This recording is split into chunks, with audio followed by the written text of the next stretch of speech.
So hello and welcome back to Tanishka Mangla. So today I'm going to explain the code of this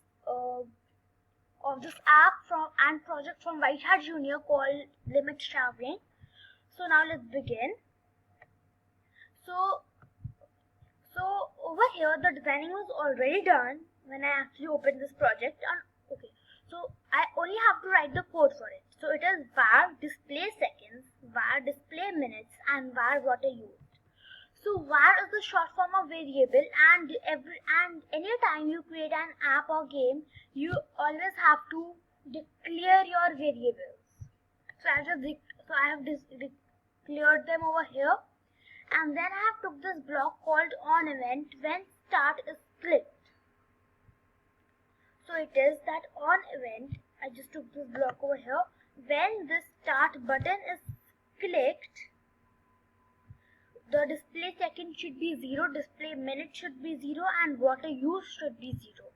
And then I went to the control section over here, and then over here there is this time loop over here, and the time loop is used to declare a time over here. So time loop is 1000, as 1 second is equal to 1000 milliseconds. So it means that after that, every time 1 second pass over here, it will come 1, 2, 3, and the numbering.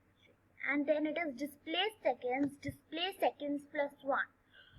So this is again a variable only, and okay, so time loop is equal to 1000, display seconds is equal to display seconds plus 1.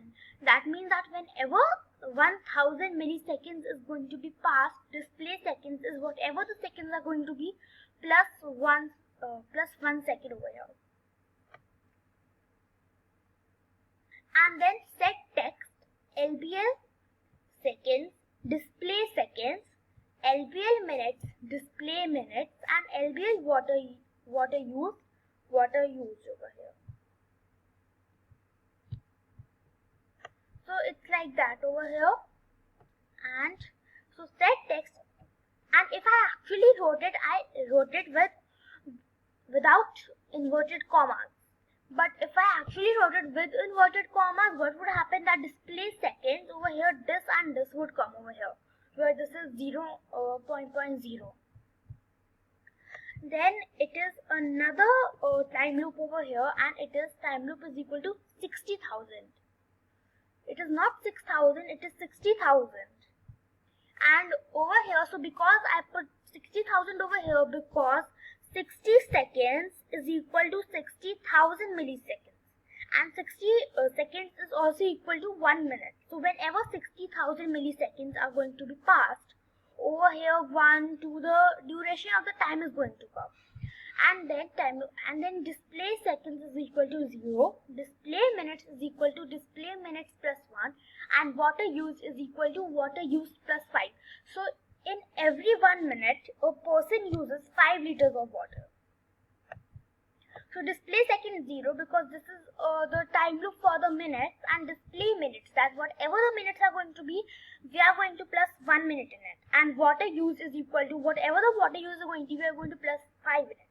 So like for example over here it is 0 liters, and and at the time 1 minute is going to be passed, over here 5 liters are going to come, and then when another minute is passed, 10 liters are going to become over here. Now we come to the last block over here, which is on event. Once again, when the stop button over here, this is the stop button, when it is going to be clicked, it is going to be stop the time loop. That means the time loop, these two time loops are going on over here. So this, and then this block is again in the control section, and this block is going to be to stop the time loop. And display second 0, display minute 0, and water use 0. So these are again variables: display seconds, display minutes, and water use. So we are going to put these over here because whenever we are going to open the app again, so that it actually starts it from 0, and even when start is clicked again, then also it starts from 0 once again. And now I'm going to show you that how is it going to work. So I'm just going to maximize this mobile screen over here and just going to run it and then start.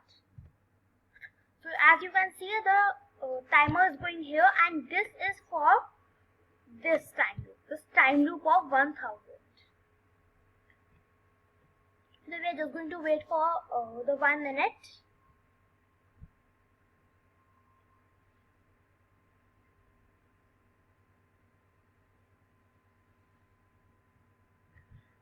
And one more thing I want to tell is that if you don't declare your variables, the variables do not work, and also it is very important for all the variables to be in the normal use.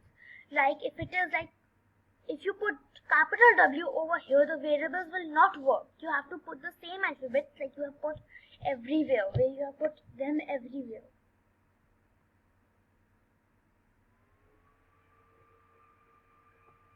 So now 1 minute is going to be passed.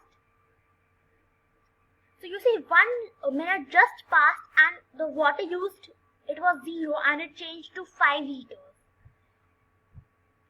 So this was the work of this 60,000, this time loop of 60,000 over here. And like this it is going to be keep working, that for how much time does it work, and the water use is going to be changing, and even the showering duration. So okay, and now if I stop it over here, the time loop is going to be stopped, but it is not going to but the minutes are not going to go away. They are going to be here, but when I click on start once again, I'm just going to reset it. I'm just going to start it over here, then 1, and then if I stop it over here, and then I again click on start over here, you see it started from 0 once again. And whenever I am going to enter the app once again, whenever I am going to enter the apps once again, it is going to start from 0 only. So that was the use of these 3 variables over here. And I'm just going to, okay, so this was the code for this project from White Hat Junior called Limit Showering. And so that was it for this project, and